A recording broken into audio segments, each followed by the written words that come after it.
श्याम पिटरोडा, जो कि कांग्रेस का एक मेन बंदा है, इसने बोला संविधान को बनाने में नेहरू जी का हाथ था, अंबेडकर का नहीं।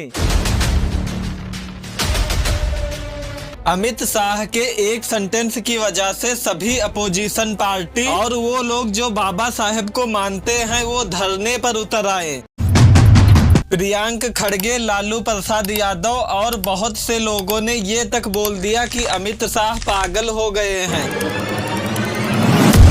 बीजेपी के 2 प्रमुख नेता हॉस्पिटलाइज हो गए। आखिर ये क्यों हॉस्पिटल पहुंचे और क्यों ये सभी लोग अमित शाह से बहुत नाराज हैं? यहाँ तक गृह मंत्री के पद से इस्तीफा मांग रहे हैं। I demand his resignation. Amit Shah ji को माफी मांगनी चाहिए, इस्तीफा देना चाहिए। कि गृह मंत्री जी इस्तीफा दे। अमित शाह पागल हो गए। 17 दिसंबर 2024 को पार्लियामेंट में हिंदू कोड बिल पर डिबेट चल रही थी। 1951 में जब पंडित जवाहरलाल नेहरू हिंदू कोड बिल नहीं पास कर रहे थे तो BR अम्बेडकर बहुत नाराज हो गए। यहाँ तक उन्होंने कांग्रेस पार्टी को इस्तीफा दे दिया क्योंकि ये बिल खासकर हिंदू महिलाओं के लिए बहुत जरूरी था। यहाँ पर ऐसा बिल्कुल भी नहीं था कि पंडित जवाहरलाल नेहरू ये बिल पास नहीं करना चाहते थे। वो कौन सी मजबूरियां थी जिस वजह से उस समय ये बिल नहीं पास हो पाया और ये कब पास हुआ था, इसके बारे में अभी आगे जानेंगे। तो इस डिबेट में अमित शाह जी ने BR अम्बेडकर के बारे में कुछ ऐसा बोल दिया जिससे BR अम्बेडकर के चाहने वालों को ऐसा लगता है कि अमित शाह ने BR अम्बेडकर का अपमान किया, क्योंकि इनके बोलने का तरीका ही कुछ ऐसा था। आप खुद देख लो। एक फैशन हो गया है, अंबेडकर अंबेडकर अंबेडकर अंबेडकर अंबेडकर अंबेडकर। इतना नाम अगर भगवान का लेते तो 7 जन्मों तक स्वर्ग मिल जाता। स्वर्ग कैसा होता है ये किसी को नहीं पता, शायद आपको भी नहीं पता होगा। हम वो हाइपोथेटिकल हेवन की बात नहीं कर रहे हैं, पर हाँ 1950 से पहले जो जिंदगी दलित जी रहे थे उसे नर्क जरूर कह सकते हैं। और रही बात स्वर्ग की, तो वो दलित जिन्हें स्कूल में पढ़ने नहीं दिया जाता था उन्हें स्वर्ग मिला। वो दलित जिन्हें घड़े से पानी नहीं पीने दिया जाता था उन्हें स्वर्ग मिला। वो दलित महिलाएं जिनका शारीरिक शोषण होता था उन्हें स्वर्ग मिला। वो दलित जिनके साथ जानवरों जैसा व्यवहार किया जाता था उन्हें स्वर्ग मिला। और सभी वो महिलाएं जिनको आजादी से जीने का हक मिला उन्हें स्वर्ग मिला। ये सब हुआ BR अम्बेडकर जी की वजह से, तो उनका नाम लेने में क्या गलत है सर? अमित शाह के इस स्टेटमेंट के बाद सभी अपोजिशन पार्टी संसद के बाहर धरने पर उतर आई। धीरे धीरे जब ये वीडियो वायरल होने लगी तो मोदी जी अमित शाह को बचाने के लिए एक लंबा चौड़ा ट्वीट करते हैं इसी वीडियो के एक 2 मिनट की क्लिप के साथ। पर अजीब बात तो ये है कि जो वीडियो मोदी जी ट्वीट करते हैं उसमें मेन बात अंबेडकर अंबेडकर अंबेडकर अंबेडकर अंबेडकर अंबेडकर। इतना नाम अगर भगवान का लेते तो 7 जन्मों तक स्वर्ग मिल जाता। ये है ही नहीं। इसके बाद 5 और ट्वीट करते हैं। अगले दिन जब राहुल गांधी संसद के अंदर जा रहे थे तो बीजेपी के 2 नेता प्रताप सारंगी और मुकेश राजपूत को चोट लग गई, जिस वजह से इन्हें हॉस्पिटल ले जाना पड़ा। इसके बाद प्रताप सारंगी के कुछ हॉस्पिटल वाले फोटो वायरल होने लगे और उनका सच बाहर आने लगा। इस फोटो को ध्यान से देखिए, ये तब का है जब इन्हें चोट लगी थी।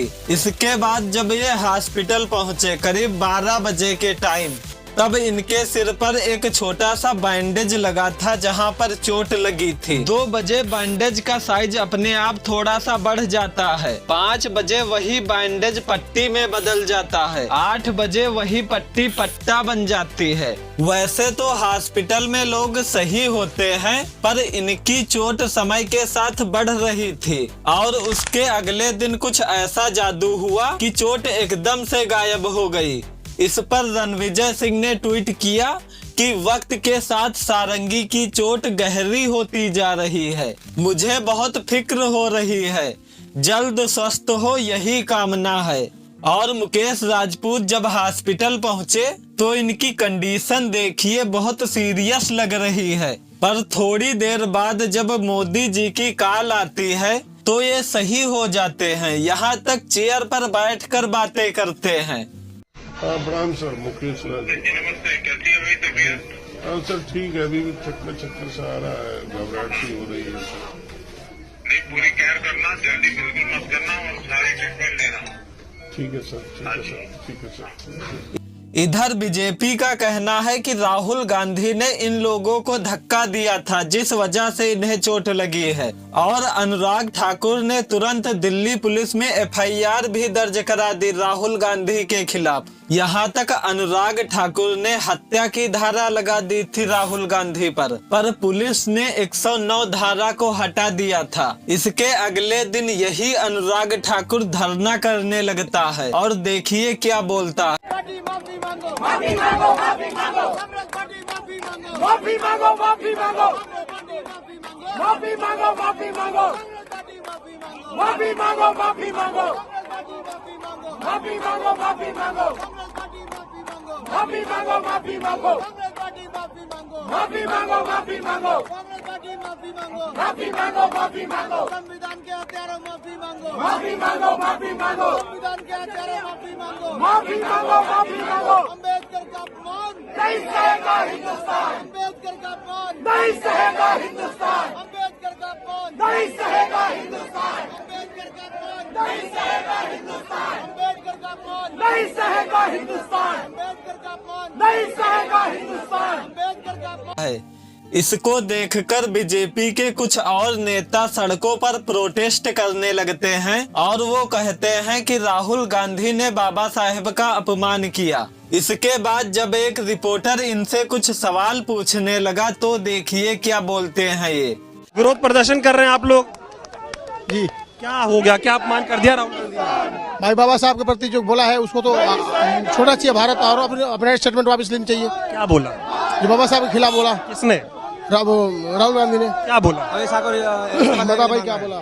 उन्होंने बोला है हमेशा इस्तीफा दो, तो इस्तीफा देने के लिए वो कौन सा वो मालिक है देश का? हम लोग युवा मोर्चा के जो टीम है आई है, उनके जो संविधान के बारे में बार बार वो गलत बोले जा रहे हैं कि भाई बोल रहे हैं अमित शाह जी ने भी वो बोला था। अभी तो हम लोग आंदोलन में, अभी आंदोलन कर लेते हैं, इसके बाद मैं जानना चाह रहा हूँ क्यों कर रहे हैं प्रदर्शन, क्या बोल दिया राहुल गांधी ने, क्या अपमान कर दिया? देश सब कुछ विकास के राह पे चल रहा है, इसके बावजूद भी अपमान राहुल गांधी ने क्या किया? राहुल गांधी जी कह रहे हैं बार बार इस्तीफा देने वाला होगा, सरकार हमारी है। सरकार ये बताइए, आप भीम अम्बेडकर जी को मानते हैं? हाँ मानते हैं। अमित शाह जी पे आरोप लग रहा है कि अमित शाह जी ने कहा कि देश में अम्बेडकर जी का नाम लेना फैशन हो गया है, जितना नाम अम्बेडकर का ले ले इतना भगवान का लेते तो स्वर्ग मिल जाता। ये अमित शाह जी ने ठीक कहा, गलत कहा? नहीं सर, देखिए जहाँ भी तो अगर ये लोग बार बार, अगर अमित शाह जी ने ठीक कहा कि गलत कहा? ये जो गठबंधन, अमित शाह जी ने कहा ठीक, जो ये बार बार अमित शाह जी। इसके बाद उमर अब्दुल्ला जो कि जम्मू कश्मीर के मुख्यमंत्री हैं, वो देखिए क्या कहते हैं। धक्का मुक्की हुई। इसके अलावा आपने देखा कि बीजेपी के सांसद कह रहे हैं कि उनके धक्का मुक्की हुई और एक दो सांसदों की चोट भी काफी आई है। मैं राहुल गांधी को जानता हूं, वो किसी को धक्का नहीं मारेंगे, किसी को भी नहीं। पार्लियामेंट तो दूर की बात, वो किसी को सड़क पे चलते हुए अगर भी दिखे तो उनको धक्का नहीं मारेंगे। अब वहां क्या हुआ क्या नहीं हुआ वो माननीय स्पीकर साहब देखेंगे, बाकी देख। लालू प्रसाद यादव के पार्टी की प्रवक्ता प्रियंका भारती ने कहा, जिस राहुल गांधी ने अपने पिता के हत्यारों को माफी दे दी, वो भला क्या किसी को धक्का देगा। राहुल गांधी ने कहा, जहां ये सब हुआ था वहां पर कैमरा लगे थे, आप सीसीटीवी फोटो क्यों नहीं दिखा देते हो, सभी को पता चल जाएगा कि आखिर क्या हुआ था। सीसीटीवी आप लोग देख लो, मांग लो, वो कैसे देंगे सर? उसके अंदर रियलिटी है। कांग्रेस का इतिहास भी BR अम्बेडकर के प्रति बहुत अच्छा नहीं है। श्याम पिट्रोडा जो कि कांग्रेस का एक बंदा है, इसने बोला संविधान को बनाने में नेहरू जी का हाथ था, अम्बेडकर जी का नहीं। और आज ये देखो, इसकी मेन वजह SC/ST की वोट बैंक है। ये रिपोर्ट देखो, SC/ST टोटल पॉपुलेशन के 30% से भी ज्यादा है। ये इतना स्ट्रांग वोट बैंक है कि ये जिस तरफ मुड़ जाएगा वो कुर्सी पर बैठ जाएगा। SC/ST के लोग BR अम्बेडकर जी की बहुत रिस्पेक्ट करते हैं, यहाँ तक BR अम्बेडकर जी को पूजते हैं और भगवान मानते हैं। और इसीलिए कांग्रेस क्योंकि ये चाहते हैं इस वोट बैंक का मैक्सिमम पार्ट हमें मिल जाए। पर अमित शाह संविधान के मंदिर में खड़े होकर फादर ऑफ कॉन्स्टिट्यूशन के बारे में जो बोला है उस पर आपका क्या विचार है, कमेंट में जरूर बताना। और हाँ, प्लीज चैनल को सब्सक्राइब जरूर कर लेना।